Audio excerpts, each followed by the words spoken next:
Some other Lions news. We talked about Dre Bly being named the cornerbacks coach. Love it.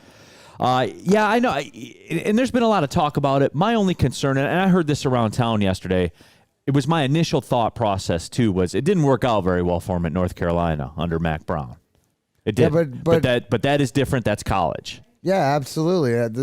Here's the one thing in the vortex.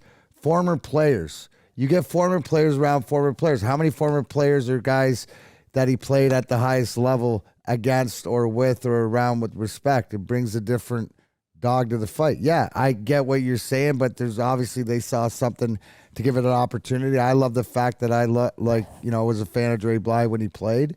So I like the fact that it goes into the whole ex-coaches as assistant coaches and everything else around.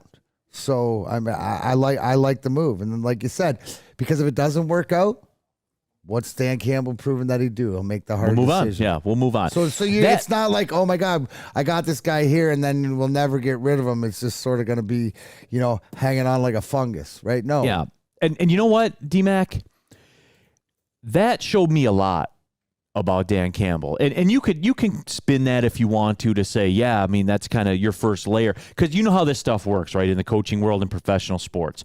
If you're a coach, the first step is when things aren't going well, you have to gas somebody. There's got to be a pound of flesh. Well, it doesn't right? matter we talk about as that. long as you're, and people could say it doesn't matter if you use the term scapegoat or whoever, but it doesn't matter as long as the decision that you make, right, changes things.